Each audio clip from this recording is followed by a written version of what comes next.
नमस्कार। Om Shanti. Mind body medicine की techniques के बारे में हमने पहले भी चर्चा की है। वह जो टेक्निक्स थी वह बेसिक टेक्निक्स थी। आज मैं आपको ज़्यादा डीप टेक्निक्स के बारे में बताना चाहता हूँ। जब हम माइंड बॉडी मेडिसिन कहते हैं तो उसका यह भी भाव है कि कैसे हम बीमारियों को प्रिवेंट कर पाए। क्योंकि जैसे कि मेडिसिन जब हम एमबीबीएस करते हैं तो हमारा एक विषय होता है प्रिवेंटिव मेडिसिन। तो ऐसे ही माइंड बॉडी मेडिसिन में भी कहेंगे कि प्रिवेंटिव मेडिसिन, कि कैसे हम मन के द्वारा बीमारियों को प्रिवेंट करें। एक सरल सी बात यह है कि मन जो कम से कम 70% बीमारियां निर्माण करता है, उसी मन का हम सही उपयोग करें तो हम उन 70% बीमारियों को रोक सकते हैं। और एक तो बात हुई टेंशन की। अधिकतर लोग यही कहते हैं कि ज्यादातर बीमारियां टेंशन के कारण होती है। तो टेंशन को आप दूर करेंगे तो वह बीमारियों को आप रोक पाएंगे। अब अगर और थोड़ी डीप बात करनी हो तो हम ये कह सकते हैं कि अब अलग अलग इमोशंस बीमारियों को निर्माण करते हैं। इस पर कई रिसर्चेस भी हुई है। यह सिर्फ ऐसे ही नहीं, कई बात ऐसी होती है भावनात्मक होती है, वो लोग भावना से कहते हैं और आम व्यक्ति एक्सेप्ट भी कर लेते हैं। परंतु जिसको एविडेंस बेस्ड मेडिसिन कहा गया है कि उसके बारे में एक विशेष तरीका होता है कि उससे हमें सिद्ध करना है कि यह जो है वह बात साइंटिफिक है। तो एविडेंस बेस्ड मेडिसिन के आधार से भी कुछ बातें सिद्ध हुई है। उनमें से जो सचमुच सिद्ध हुई वो मैं बताना चाहता हूं।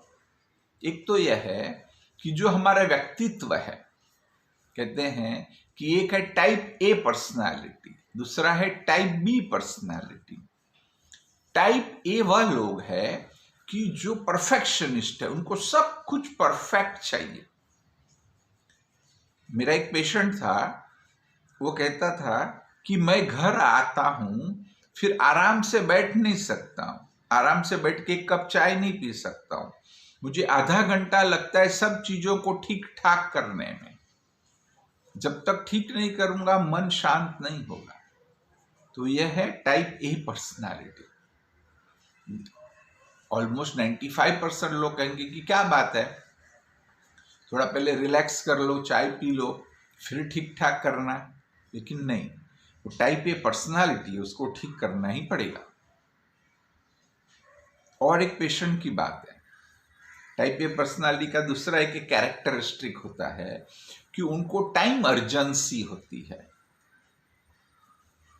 एक पेशेंट था, वो अमेरिका में था, वो अपनी वाइफ को स्पेसिफिक टाइम पे फोन करता था और उनकी वो अंडरस्टैंडिंग थी कि भी अमेरिका का टाइम इंडिया का टाइम। उदाहरण के रूप में अगर ऐसा है कि जब इंडिया में शाम को 8 बजेंगे तब वो फोन करेगा, तो उसने अगर, सॉरी मैंने गलत बोला, ऐसा था कि उसकी वाइफ है वो उसको फोन करेगी कि जब अमेरिका में सवेरे 7 बजे है उदाहरण के रूप में, और जब वाइफ उसको फोन करेगी तब वह पहले ये पूछेगा कितना बजा, 7:05 हो गए, मैंने तो बोला था 7 बजे फोन करने का। तो इतना परफेक्शन, और वाइफ को इतना टेंशन होता था, उसी को लेके मेरे पास आई थी। ऐसे ये जो परफेक्शनिस्ट, जिसको टाइप ए व्यक्ति कहा, वो टाइम अर्जेंसी होती है उनको, वो परफेक्शनिस्ट होते हैं, तो उनको हाई ब्लड प्रेशर होने की संभावना बहुत बढ़ जाती है। उनको हार्ट की समस्या होने की जो पॉसिबिलिटीज है वो बहुत बढ़ जाती है। तो अगर यह टाइप ए पर्सनालिटी को व्यक्ति चेंज कर दे तो ऑटोमेटिक ये बीमारियों से उन्हें मुक्ति मिल जाएगी। या तो ये बीमारियां होगी ही नहीं, जो प्रिवेंशन के लिए बहुत बहुत इंपॉर्टेंट है। और एक बात है जिसको कहा टाइप सी पर्सनालिटी। ये इतना कॉमन नहीं है, मतलब सब लोग इसको नहीं जानते, परंतु विज्ञान में यह भी अभी स्वीकार्य है। टाइप सी पर्सनालिटी क्या है कि बहुत अच्छे लोग हैं वास्तव में। टाइप सी पर्सनालिटी वाले लोग कभी गुस्सा नहीं करेंगे। टाइप सी पर्सनालिटी वाले लोग कभी उल्टा नहीं बोलेंगे, परंतु ऐसा करने में कई चीजें जो उनको अच्छी नहीं लगती है। कई बार लाइफ में होता है कि आप कितना भी कोशिश करो लेकिन आपकी इच्छा के विरुद्ध कुछ होता है। आप कुछ किसी को बताना चाहते कि ये बात मुझे अच्छी नहीं लगी, परंतु अगर आप बताएंगे नहीं तो उसको आपको दबाना पड़ेगा। जब उसको दबाना पड़ेगा तो उसका बुरा प्रभाव होगा। तो ऐसे जो लोग हैं कि जो अपनी फीलिंग को बार बार दबाना पड़ता है उनको, या तो दबाते हैं सचमुच। तो ऐसे जो टाइप सी वाले लोग हैं उनको कैंसर होने की संभावना बढ़ जाती है, क्योंकि वो प्रेशर देते तो उनकी जो इम्यूनिटी है वह भी एक दिन कहेंगे कि डिस्टर्ब हो जाती है, और फिर वह कैंसर की संभावना उनमें बढ़ जाती है। तो अगर ये टाइप सी वाले लोग हैं, वह भी अगर चेंज कर दे माइंड बॉडी मेडिसिन के द्वारा, अगर उनको ये प्रॉपरली सिखाया जाए कि देखिए आपको बीच का रास्ता अपनाना है, कि आपको वास्तव में असर्टिव पर्सनालिटी लानी है। क्रोध जरूर बुरा है, हमें क्रोध नहीं करना है, परंतु ये जो सप्रेशन, आप जब सप्रेस करते हैं तो सप्रेशन भी इतना ही बुरा है। हमें सप्रेस भी नहीं करना है, जिसको कहा है असर्टिव बिहेवियर, बीच का रास्ता। वह अगर उनको अच्छे से सिखाया जाए, आज मैं आपको टेक्निक नहीं बता रहा, पर सचमुच की भी ये टेक्निक्स क्या है, अभी इसका बहुत बड़ा विस्तार हो सकता है कि कैसे हम असर्टिव बिहेवियर को अपनाएं। तो इससे भी हम बहुत सारे कैंसर्स को प्रिवेंट कर पाएंगे। अब लोग ये कहते हैं कि अभी हम एक पेशेंट थे, हमारे रिलेटिव, उनको लेके गए थे, तो भी ये पूछ रहे थे कि आपने कभी तंबाकू खाया है, पास्ट में भी खाया है, लेकिन ये नहीं पूछा कि भी आपके इमोशंस क्या है। इस पर रिसर्च हुई है और ज्यादा होनी चाहिए। वो एक पूरा फील्ड है।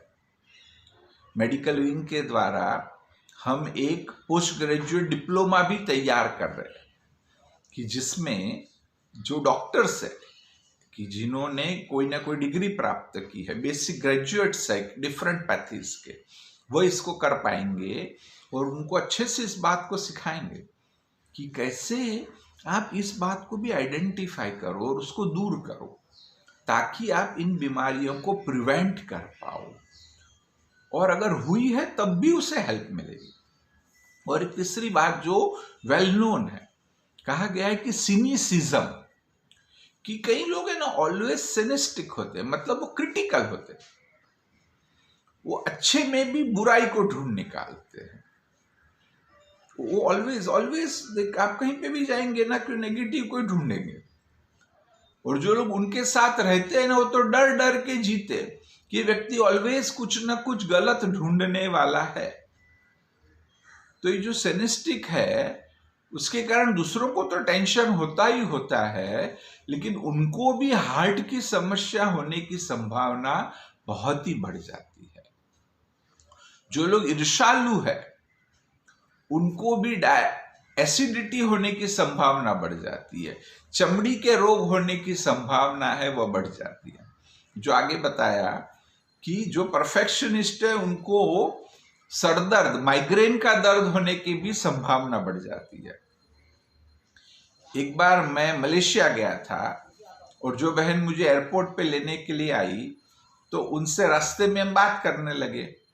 मैंने उनको पूछा कि भाई आप राजयोग करते हैं तो उससे क्या फायदा हुआ। उन्होंने कहा बहुत बड़ा फायदा हुआ कि राजयोग में आने से पहले मुझे माइग्रेन का जबरदस्त दर्द था, लेकिन योग का अभ्यास करने के बाद मेरा माइग्रेन खत्म हो गया।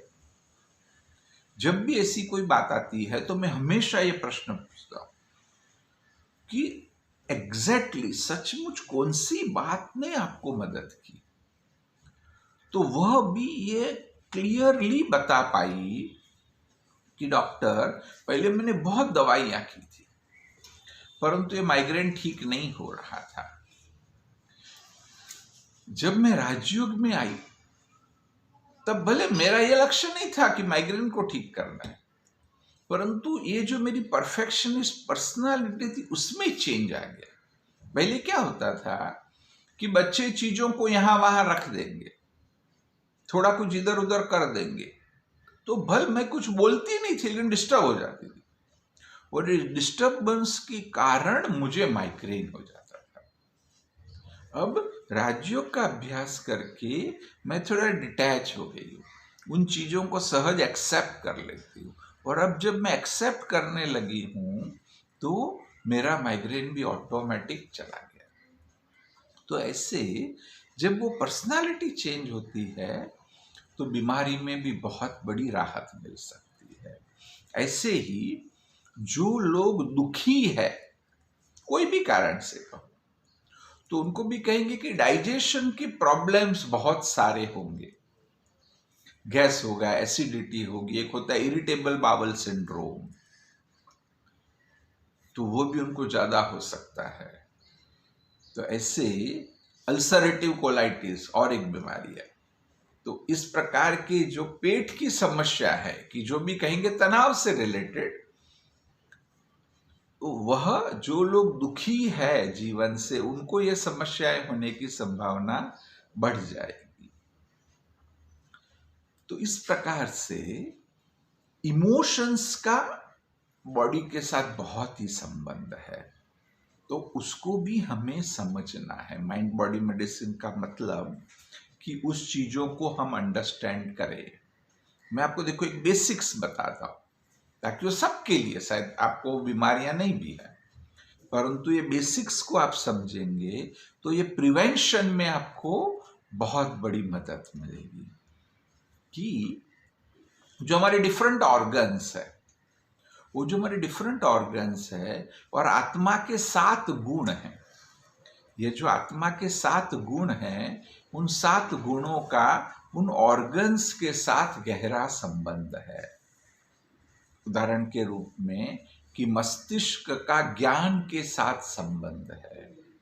जितना जितना आपका ज्ञान बढ़ता जाएगा, जितना जितना आप में अंडरस्टैंडिंग आएगी, विस्डम बढ़ती जाएगी, तो आपका दिमाग अच्छा होगा। जो बुढ़ापे की बीमारी है, अल्जाइमर, पार्किंसन, वह बीमारियां भी नहीं होगी। फिर जो लंग्स है हमारे, कि जितना आप शांत होंगे, शांत स्वरूप होंगे, उतना आपके लंग्स भी अच्छा काम करेंगे। आपने स्वयं देखा होगा कि जितना आप शांत होंगे आप गहरा सांस लेंगे, जितना आप जीवन में प्रेम का अनुभव करेंगे आपका हार्ट अच्छा होगा, जितना ही सुख का अनुभव होंगे पाचन तंत्र आपका अच्छे से काम करेगा। जो हमारी कर्मेंद्रिय आंख, नाक, कान, मुंह की जितना पवित्र होंगे, ये कर्मेंद्रिय आपकी स्वस्थ होंगी क्योंकि उनका संबंध पवित्रता के साथ है। जो हमारी एंडोक्राइन ग्लैंड्स है, जैसे गले में थायराइड है, पेनक्रियास जिसका संबंध डायबिटीज के साथ है, किडनी के ऊपर तो एड्रिनल्स है, महिलाओं में ओवरीज होती है, पुरुषों में टेस्टिस होती है, ऐसे बहुत सारे और। अभी जैसे जैसे समय बीतता है ज्यादा से ज्यादा हॉर्मोन्स के बारे में रिसर्चेस हो रही है। ये जो हॉर्मोन्स है, जो एंडोक्राइन ग्लैंड्स है, उनका संबंध है वह आनंद के साथ है। आज हमें एक्साइटमेंट मिल रहा है परंतु सचमुच आनंद नहीं मिल रहा है। तो जब हम आनंद स्वरूप का अनुभव करेंगे तो यह जो एंडोक्राइन सिस्टम से रिलेटेड बीमारियां हैं वह भी कम से कम हो जाएगी। और जो हमारी हड्डियां हैं, मसल्स है, उनका संबंध शक्ति के साथ है कि जितना आप शक्ति स्वरूप होंगे तो उतना आपकी हड्डियां और मसल्स है वह पावरफुल हो जाएंगे। तो ऐसे यह जो आत्मा के गुण हैं कि ज्ञान, शांति, प्रेम, सुख, पवित्रता, आनंद और शक्ति, इनका हमें अनुभव करना है। अब और डीप में थोड़ा सचमुच माइंड बॉडी मेडिसिन कि जिसको कहा है क्वांटम हीलिंग। फिजिक्स का एक शब्द है क्वांटम जंप, कि एक एटम है, वह कहते हैं कि भी यहां भी है, 1 मिलीसेकंड में यहां भी है, उसको यहां से वहां जाना नहीं पड़ा, वो रास्ता उसको तय नहीं करना पड़ा। तो इसको कहा क्वांटम जंप। तो ऐसे ही हम हीलिंग में भी क्वांटम जंप कर सकते हैं कि भी आज आप बहुत ही बीमार है, 1 सेकंड में आप स्वस्थ हो गए। या तो दूसरा भाव है कि अब तक जो सोचा गया था, अब तो काफी लोग उसको स्वीकार करने लगे, इससे पहले स्वीकार नहीं करते थे। पहले जो बहुत लोग इस बात को स्वीकार नहीं करते थे, ये मानते थे कि माइंड बॉडी मेडिसिन को मान रहे थे, परंतु यह सोचते थे कि हमारा मन शरीर के अंगों पर प्रभाव करे, इसके लिए कोई न कोई सिस्टम चाहिए, कि कोई जैसे नर्वस सिस्टम चाहिए, एंडोक्राइन सिस्टम चाहिए, कोई केमिकल्स चाहिए, तब मन शरीर के ऑर्गन्स पर प्रभाव करेगा। परंतु अब यह सिद्ध हो चुका है कि कोई ऑर्गन्स की कोई भी कनेक्शन की जरूरत नहीं है, केमिकल्स की जरूरत नहीं है। बिना कोई कनेक्शन के मन है वह आपके ऑर्गन्स को प्रभावित कर सकता है, जिसको कहा क्वांटम हीलिंग। या तो क्वांटम हीलिंग का यह भी हम अर्थ ले सकते हैं कि जैसे कहेंगे कि भी हमारी सिस्टम है ना, काम करती है ना, कि भी आप सोते हैं तब भी आपकी प्रक्रिया चल रही है। ये नहीं कि आप सो गए तो डाइजेशन रुक गया। इसीलिए देखो, आप सो जाते हैं ना तो भी बहुतों को रात को उठना पड़ता है वॉशरूम जाने के लिए। सोते हैं तो भी हो सकता है आपको प्यास लगती है, क्योंकि आपकी सिस्टम है वह काम कर रही है, फिजियोलॉजी वह काम कर रही है। परंतु हम ये कह सकते हैं कि क्वांटम जंप या तो क्वांटम हीलिंग का मतलब यह है कि जब मन की स्थिति ऐसी हो तो ऐसा हो सकता है कि आपकी फिजियोलॉजी स्टॉप हो जाए। आश्चर्य लग सकता है, परंतु सचमुच संभव है, आपको भी अनुभव होगा ना, ये कोई मिरेकल नहीं है। जब ऐसे इमोशंस होते हैं तो ये सचमुच होता है। आपको देखो एक सरल सा उदाहरण बताता हूं, वो प्रैक्टिकली भी होगा। बहुत समय पहले की बात है, तो प्रकाशमणि दादी जी भी थे। तब मैं लंदन गया था सेवा के लिए, दादी जी भी लंदन में आए थे, और तब हमको साथ में ही वापस आना था। हम लोग एक ही प्लेन में वापस आए। तब भल मैं और करुणा भाई हम लोग इकोनॉमी में थे, दादी जी बिजनेस क्लास में थे। हम लोग साथ में ही आए, एक ही प्लेन में थे, है ना। और बहुत ही वो खुशी थी, कितना टाइम जो भी हो समय था कि भी दादी जी के साथ थे। हम लोग बार बार जाके बात भी करते थे कि भी इतना टाइम, और दादी जी भी फ्री थे, हम जाके बात भी कर सकते थे, क्योंकि भी वो इमोशंस थे। तो एग्जैक्ट पता नहीं, जो भी उतने घंटे थे, तो उस समय भूख भी नहीं लगी, वॉशरूम भी नहीं गए, सारा समय बात करते थे, उनसे कुछ समझ रहे थे। तो बाद में मैंने सोचा, जब बॉम्बे आए, फिर मैंने सोचा भी क्या हुआ, तो देखो ये फिजियोलॉजी स्टॉप हो गई कहीं। क्योंकि वह इमोशंस थे। ये छोटी सी बात है, पॉजिटिव इमोशंस की बात कही। तो ऐसे ही अगर आपके सही इमोशंस हो तो आप अपनी फिजियोलॉजी को 1 सेकेंड में ट्रांसफॉर्म भी कर सकते हैं, जिसको मैं कहता हूं कि अवेकनिंग सुप्रा कॉन्शियस। फिर से एक अलग से बात है, सुप्रा कॉन्शियस वो आत्मा का ही बहुत ही गहराई का हिस्सा है। वो सुप्रा कॉन्शियस को हम एक्टिव कर ले तो हम कमाल कर सकते हैं। उसमें इतनी पावर है कि सुप्रा कॉन्शियस पूरा ट्रांसफॉर्मेशन ला सकता है। वो डीपेस्ट स्टेट है, कोई भी बीमारी को वह क्योर कर सकता है। वो पूरी मैकेनिज्म को समझना चाहिए कि जिससे वह सिर्फ अभ्यास की बात है। और ये सारा जो मैंने डीपर लेवल पर आपको थोड़ा सा आज बताया,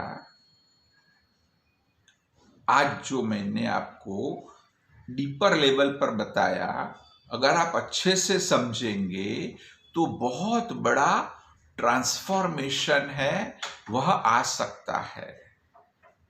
और आप वो टेक्निक को यूज करके न केवल बीमारियों से मुक्त होंगे, परंतु इन टेक्निक्स को यूज करके आप जो जीवन में बदलाव लाना है वह भी बहुत बड़ा ट्रांसफॉर्मेशन भी ला सकते हैं।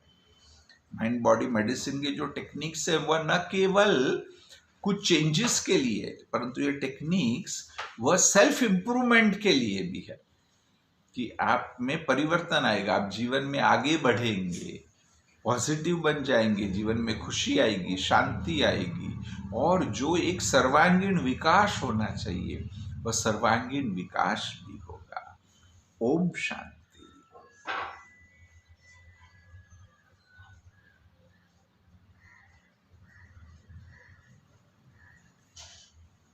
देख